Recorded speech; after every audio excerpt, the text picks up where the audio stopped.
What makes someone fabulously wealthy? That's a question that I asked to friends in my network recently, and I'm going to share their answers with you because I believe that living the nomad capitalist lifestyle makes it a lot easier for a number of reasons to you yourself become fabulously or even more fabulously wealthy. Now, I've told you before not to chase sex appeal, and so being fabulously wealthy just for the sake of impressing other people, not the kind of thing that I want to do. But from the perspective of being an entrepreneur, being an investor, creating your own way from zero and saying, I made it from zero, and all the value I created for the world may be fabulously wealthy is something that I am very fascinated by, that concept. And so someone shared a chart with me that puts together the different levels of financial success. And I want to hear your comments on this. What amount of money do you believe constitutes fabulously wealthy? Is it 10 million, 50 million, 100 million, $1 billion? Leave that in the comments. Here's one opinion is all US dollars, $100,000 to $400,000, the comfortable poor. So if you have up to $400,000, you're comfortable, but you're poor. That's what this says. $400,000 to $1 million, you are the comfortably off. So you're a little well off. From $1 to $2 million is comfortably wealthy. $2 to $10 million is the lesser rich. $10 to $30 million is the comfortably rich. So now you're getting comfortable. $30 to $70 million, kind of an odd break point there. $30 to $70 million is just the rich. So if you have $30 million is the classification for ultra high net worth individual. We've told you before, different people use it differently. Is that liquid assets? Is that everything you have? If you own some company, how do you value that? But $30 million, you're an ultra high net worth individual, the kind of person that the private banks are looking for, the investment advisors. And so that's the beginning of just the rich, according to this study, up to 70 million. Then you become seriously rich, and that goes up to 100 million. You become a centimillionaire at $100 million. By varying reports, there may be as few as 75 or 100,000 centimillionaires in the world. Then you become the truly rich. Some of these words could be subject to kind of semantic interpretation. $100 to $2 million, you are the truly rich, and then above that, you are the filthy rich and the super rich. Now, the reason I want to hear your comments on what makes someone fabulously wealthy, I would say certainly, $100 million, you are fabulously wealthy. For some people, it's never enough, right? I'm not someone who would enjoy being on a yacht, and I don't really care what people think, so I'm probably never buying a yacht. To me, the costs of flying private, you'd have to be well above $200 million for me in the lifestyle that I live. Maybe if you're just flying somewhere an hour away. I also happen to think that, there's kind of an environmental thought there. But you could always buy more stuff. But to me, if you've got $100 million, you could be extraordinarily conservative with that. just forget starting new businesses. You could put that in a term deposit right now. You could put that in treasuries, let alone dividend-paying stocks, let alone anything aggressive, and make $4, $5, $6 million. And so when I think about, what would you buy with all that money? You buy nice shoes, you buy nice clothing, you have an expensive property, you pay some property taxes, you hire a whole household staff, you hire a team to help you with whatever it is you want to do. Certainly you could spend $5 or $6 million very easily. But if you are, I think like many people who are the rich, the seriously rich, even the truly rich, and you don't want some of the toys, maybe you want a beautiful car, again, for me, I just don't want to spend time on a yacht. I don't see the appeal of that. Maybe I should spend more time on yachts and I'll come to enjoy it. I just don't think I would enjoy that. You could be fabulously wealthy, I would say $100 million because you're just always living. And then you get to the level of what we've talked about before, generational wealth. Now, here's how you can become fabulously wealthy faster because there is a difference. And what one person asked is, where is this person living?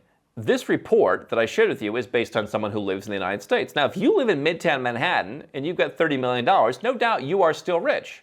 But you have a much higher burn rate than I do for a couple of reasons.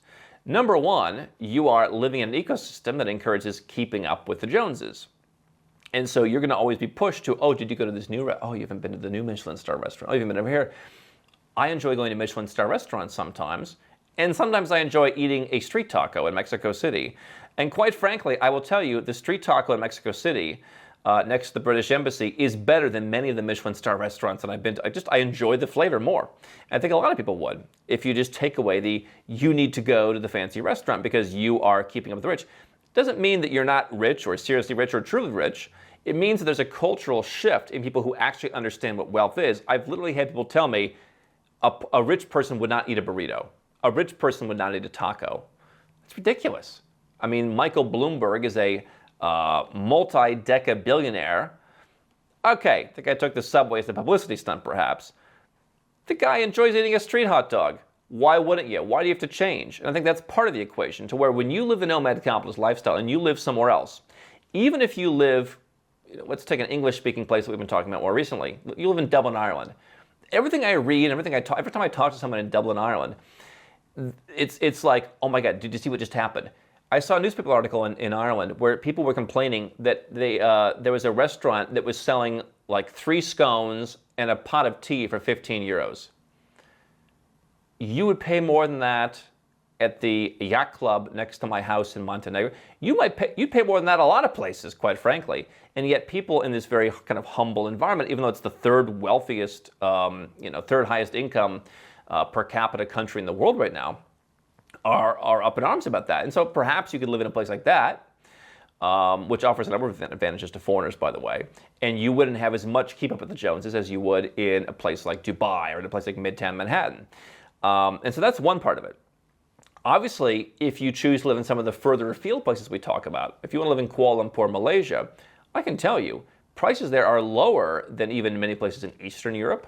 Housing is incredibly affordable. A lot of things, personal services are incredibly affordable. Your $30 million is, of course, going to be worth a lot more. I mean, if you look at the actual reports, $30 million probably equivalent to $80 million or even $90 million in some other place. And so you can be more fabulously wealthy. If we go back to me, what fabulously wealthy is you don't care that anyone else thinks that. And so, if I get to enjoy the lifestyle of being fabulously wealthy, do I care if my friends back in the United States think, the poor chap, he only has 33 million. Oh, what a tough life. Oh, and he's living in the jungle. Oh, with the savages. If you're enjoying the benefits of being fabulously wealthy, I mean, to me, I would define it as you can be extremely conservative. And I come from, this is my perspective on money. I like to be extremely conservative in many areas of life, and certainly with money. If you get to the point where you are the rich, I, for one, would rather make sure I'm always in the rich than go for broke to try and be the truly rich or the filthy rich or the super rich. Because, as one person told me, he said there comes to a certain point when it becomes burdensomely rich, where, again, keeping up with the Joneses, you have certain properties. Yes, you have a family office that manages them and everything's handled for you, but there's still a certain burden to it that you perhaps want to avoid if you want to be the fabulously rich.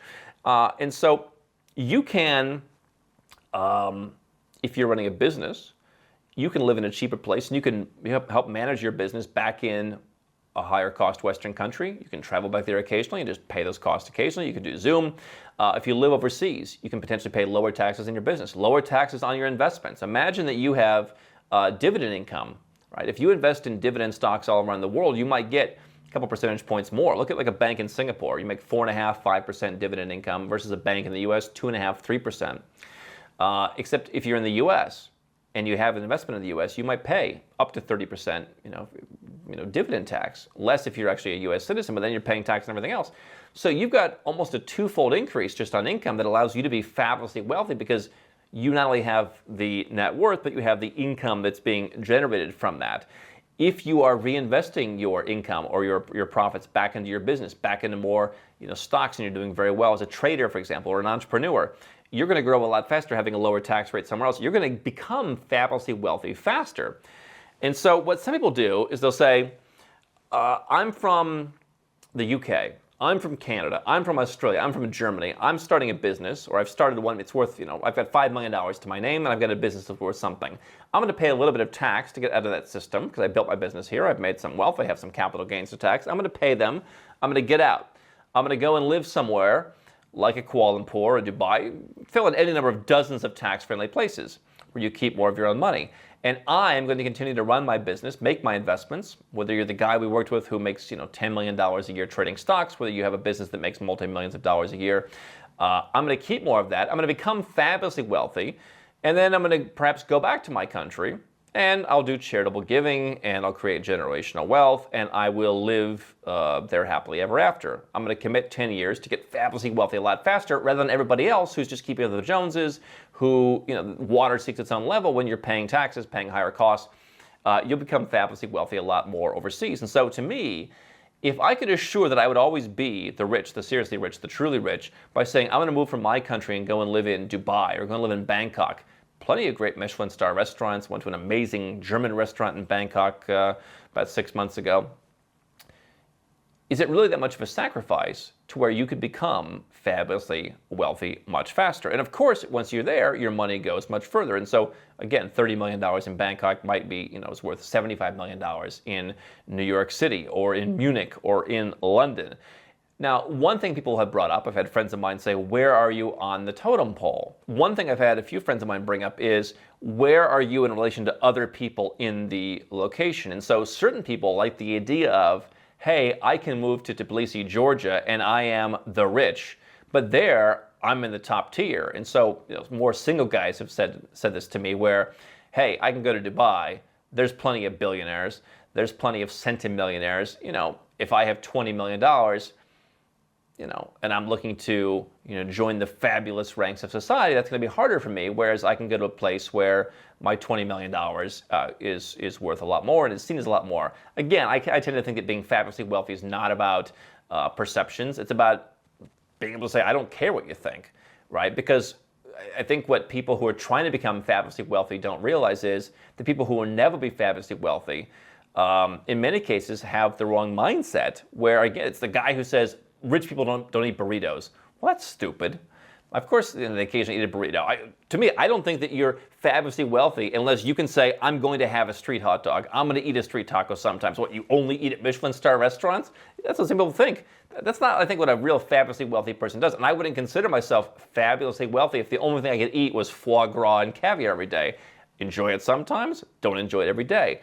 Other reasons, by the way, you can enjoy lower inflation in some countries. So there's some emerging countries, Japan, Switzerland. Obviously, those, Switzerland's not cheap, but your money could go further because you have lower inflation, and you're just not following, going along with the Joneses. So the Nomad Capitalist lifestyle says choose a place that you personally enjoy, and hopefully you're going to dramatically reduce the taxes that you pay. You might still pay something. You might want to still pay something, but you're going to pay a lot less, and you're going to get fabulously wealthy a lot sooner. And again, you could choose, Americans, this is harder for Americans, but anywhere else you could choose to say, hey, it's a 5-year commitment, it's a 10-year commitment. How big can I build things?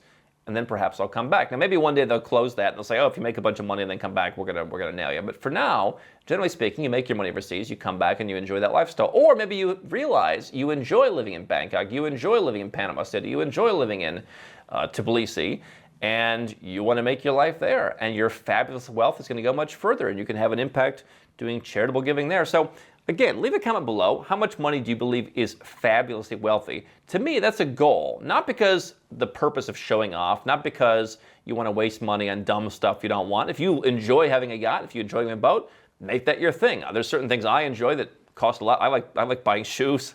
I like buying nice jackets. Costs a lot less than buying a yacht. But whatever it is you want, you should put money into that.